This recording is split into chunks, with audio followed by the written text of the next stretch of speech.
Welcome to this investigation into Plato's dialogue, Critias. Critias is best known for being the dialogue which introduces us to the myth of Atlantis, the sunken superpower of the ancient world that 9,000 years before the period which Plato was writing in supposedly fell suddenly into the ocean to be lost forever and to become a kind of myth of a failed or corrupted or disastrous superpower. The tale of Atlantis is introduced to us in this dialogue by way of a story which was told to a Greek statesman when he was visiting Egypt. Some Egyptian sages mocked the Greeks for their lack of knowledge of ancient history. The Egyptian priest said to Solon, who was a Athenian statesman, "None of you have mature minds. You have no ancient tradition to imbue your minds with old beliefs and with understanding aged by time. The reason for this is that the human race has often been destroyed in various ways, as it will be in the future too." Then we are told by this Egyptian priest, he tells Solon about the story of the Greek myth of Phaeton, Phaeton being a son of Helios, the Greek sun god, who tried to legitimize himself, prove he was the son of a god, by flying a certain kind of chariot through the skies, and he flew it too close to the earth, and it started to burn and scorch the earth, so Zeus shot him down. Regarding this story, the Egyptian priest tells us, quote, "This story has the form of a fable, but it alludes to a real event. The deviation of the heavenly bodies that orbit the earth and the periodic destruction at long intervals of the surface of the earth by massive conflagrations." End quote. Conflagrations here, I think, means some sort of earthquake. We were then told that because the Egyptians have a certain climate, which I think insulates them from too much natural catastrophes, they've managed to hold on to myths and stories which were lost by other civilizations. We are told, quote, "What happens in your part of the world and elsewhere, however, is that no sooner have you been equipped at any time with literacy and the other resources of city life than once again, after the usual interval, a heavenly flood pours down on you like a plague and leaves only those who are illiterate and uncivilized.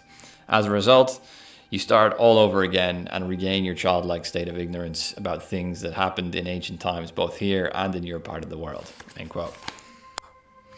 So we clearly see a connection immediately between stories of catastrophe and civilizational collapse, and the method in which myths and stories and wisdom are transmitted through generations, which then get cut off at these moments of catastrophe.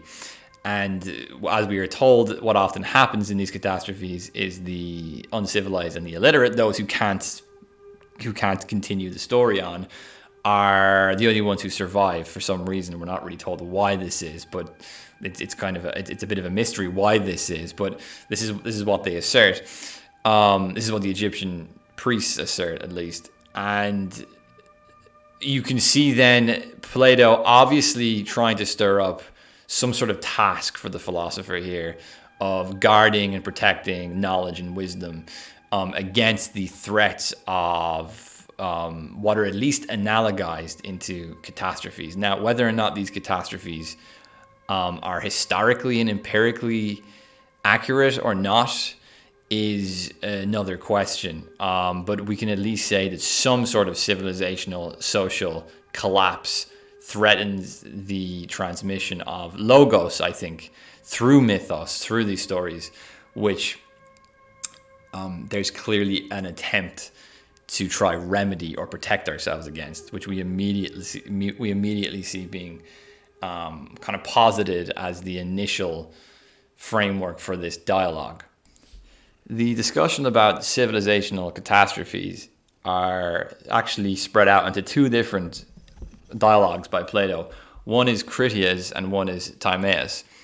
And in Timaeus, we start the dialogue by alluding to the Guardian, and the Guardian class, or a class which those familiar with the Republic will be more aware of. The Guardian class are the more militaristic class within the ideal Republic. You have the philosophy rulers, you have the Guardians, and then you have the kind of manufacturers, farmers, and artisans. And the those who are also familiar with this group or this class of people will know that their job isn't just about like military defense or kind of security.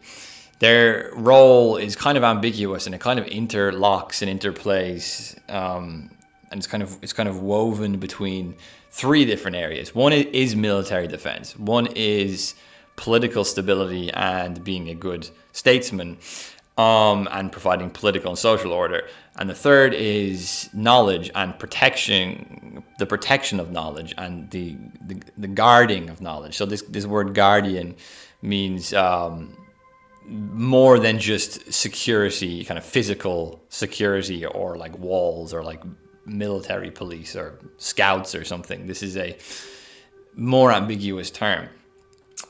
We are told in the start of the Emmaus that the Guardians are whose job it is to defend everyone against threats of harm from both outside and inside, end quote. And we go into a bit of a discussion about them before we jump into the broader discussion of civilizational collapse and natural catastrophes and so on. So it's interesting to just to immediately know why they're talked about at the start of this dialogue, when it seems kind of pointless. It seems like this should have been a bit of the Republic that accidentally got put into a different book or something.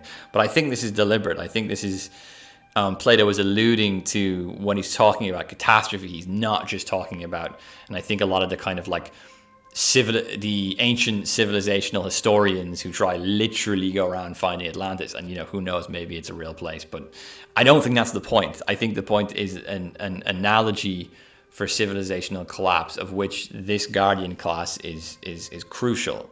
The Athenians are told about their own history, which they're unaware of, and their own history involves a war, a battle between Atlantis and a conglomerate of other civilizations and regions, which the Athenians were the leaders of, and led a war against in defense of their own region. I'm going to quote from the book.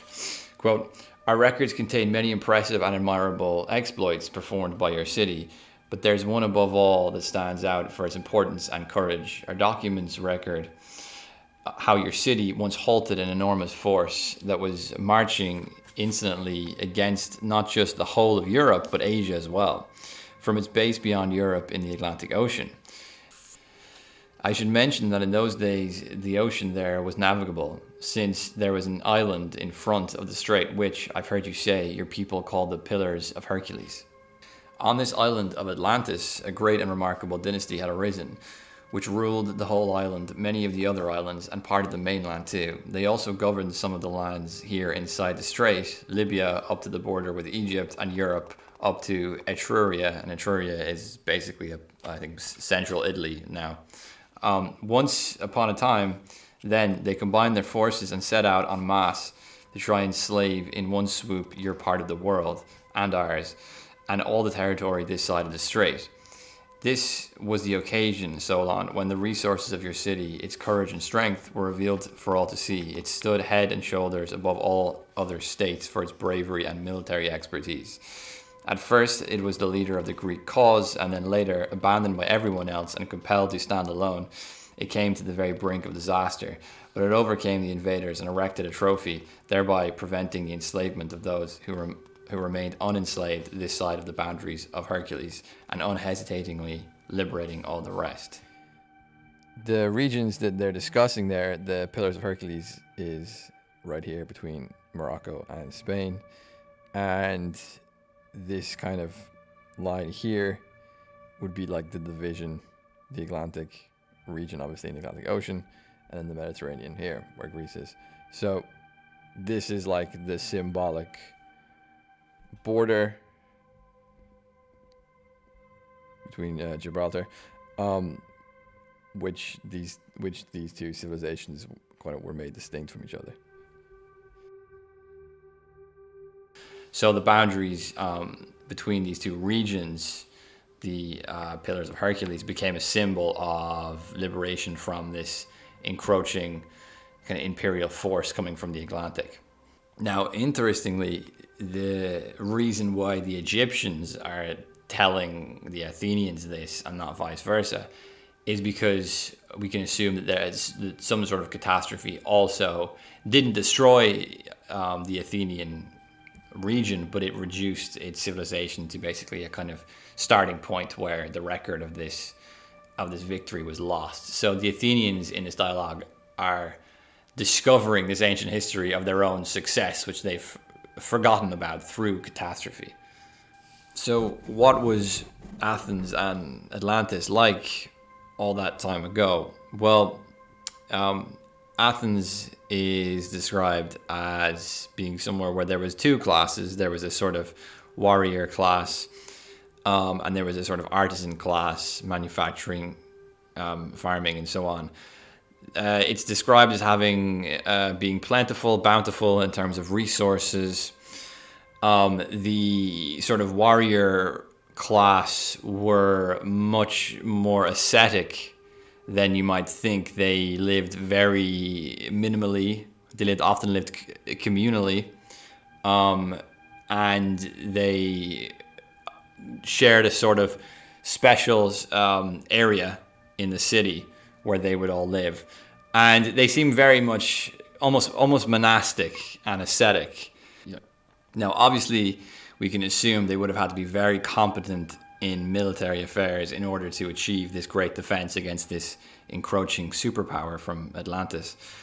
And it seems that Athens was described at that time as being, a well-functioning, stable society with two classes who were relatively harmonious with each other, and bountiful and plentiful, and sort of morally and economically, politically, socially harmonized. Everything seems quite good. Interestingly, we can note about Athens in this time, there was no philosopher, there was no wise leader. There was just two classes: the appetitive class with the farmers and the artisans and so on, and the spirited class, the thymotic class, which is more the kind of military and often the political ruling class as well.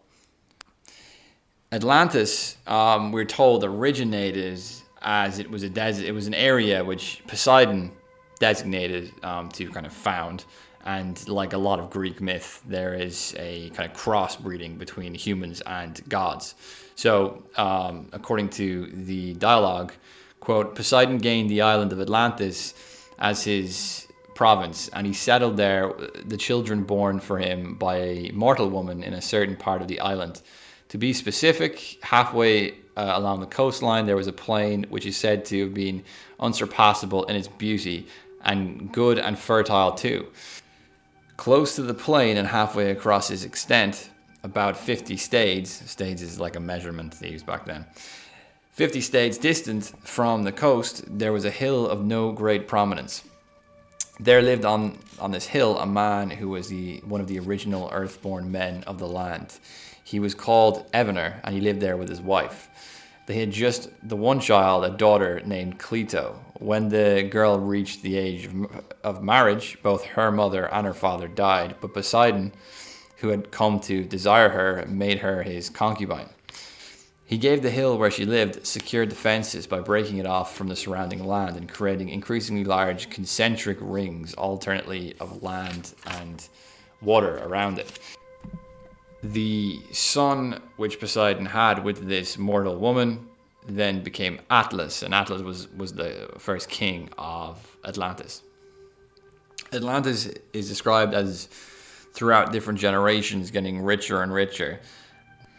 It built very complicated shipping routes and canals around the island. It also built a hippodrome, which was a old horse racing kind of arena, which maybe is a little bit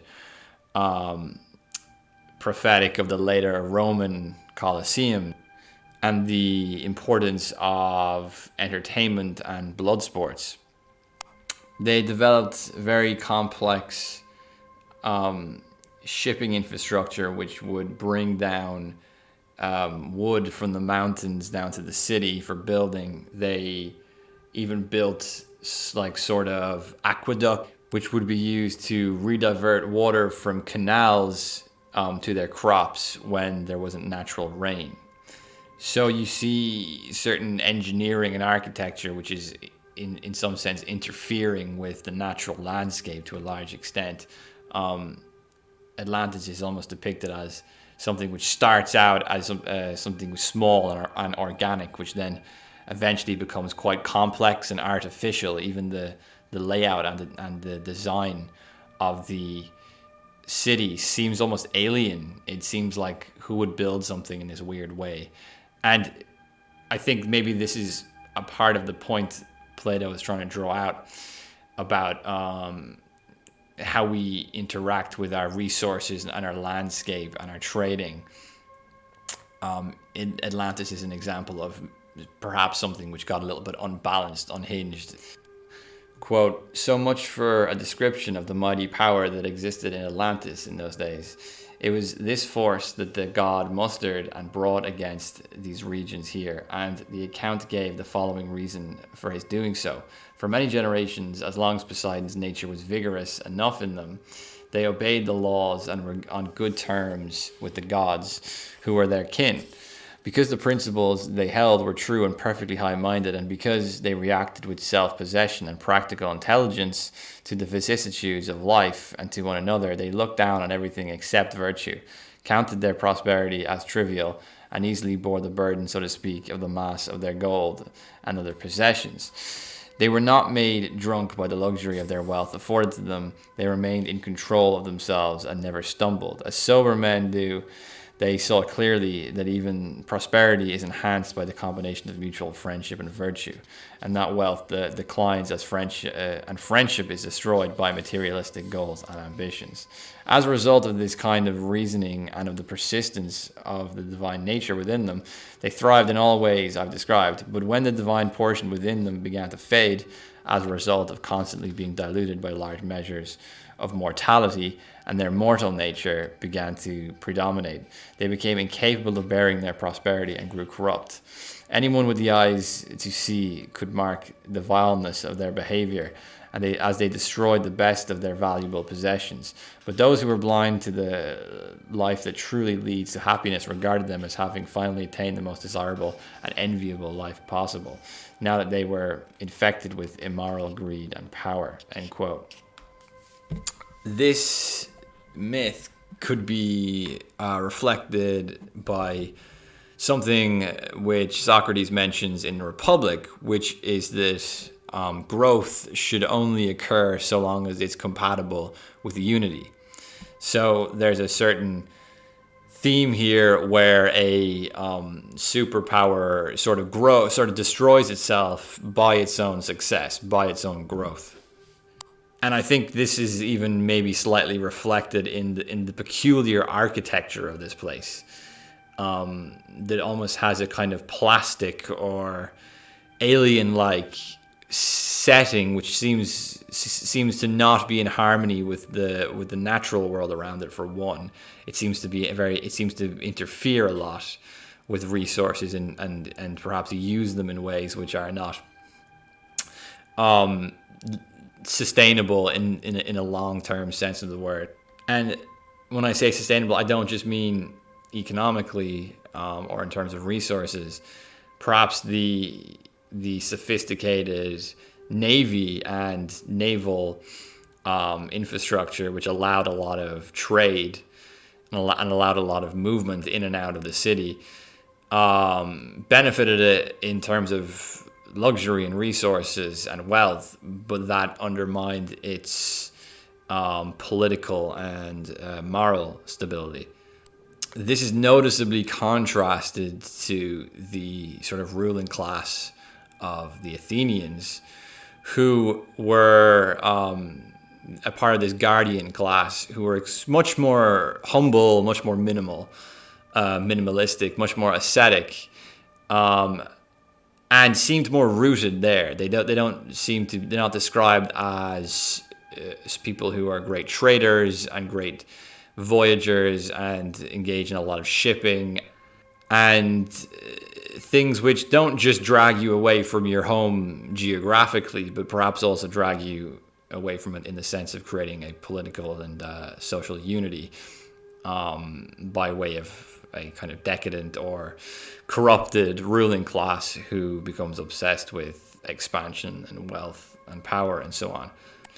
You also see similar sort of myths in other forms of cultural mythology. For example, in the more Nordic Scandinavian mythology, you have dwarves, and dwarves are typically known to have like gone extinct or destroyed themselves by digging too deep into mines for gold. In a sense, then, this guardian class, in their defense against the Atlanteans, weren't just defending themselves against a physical threat from an external military. We could say that they were also defending a sort of region from the kind of infectious wealth accumulation and status seeking and a kind of overly complicated use of architecture and engineering, which the Atlanteans embodied. And as, if you remember from the beginning of this, where I quoted from the dialogue, where it said that the Guardians were to defend against threats which were internal and external. So it's not just defending against a threatening military presence, but it's also to protect against certain systems of values or ways of life which threaten that internal unity and stability. Now, interestingly, this guardian class is there, but it has no philosophy ruler. The introduction of a philosophy ruler is really brought into the equation in the Republic. So then, if we think about why Plato isn't arguing then for a return merely to this setup with guardian kind of military class and a artisan class, it's perhaps because we've forgotten about what happened. The kind of backstory to this, or the background to this dialogue, is the fact that the Egyptians have to tell the Greeks what happened with Atlantis and what Athens was and how it won a war protecting this region against the encroaching Atlanteans. So there's also this theme of forgetfulness, and perhaps the introduction of the wise philosophy ruler, whose quest is for knowledge, is to also protect this history, a history which reminds the Athenians of what they are, and perhaps to try to defend themselves against luxury obsessed, perhaps decadent and overly expansive sorts of civilizations and leaders which came after them. It was quite prophetic. I mean, if you look at Alexander the Great, if you look at Rome, if you look at the British Empire, if you look at the American Empire,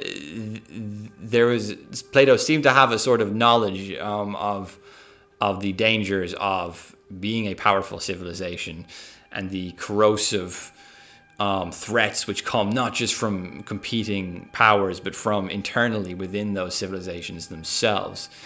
Isn't just a lesson in how to remain kind of unified, but it's a lesson in forgetfulness as well. That these catastrophes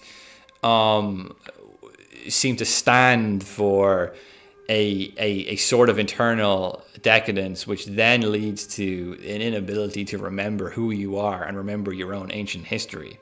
And then this history of myth, of course, is connected to the logos, which means that you're not only forgetting about your own history and your own people's mythology, but you're also then kind of separated from the logos at the same time. Please remember to subscribe And if you want to support this channel, there's a link to Patreon in the description. There's also a link to Twitter and Substack, so you can keep up to date with my work. Thank you.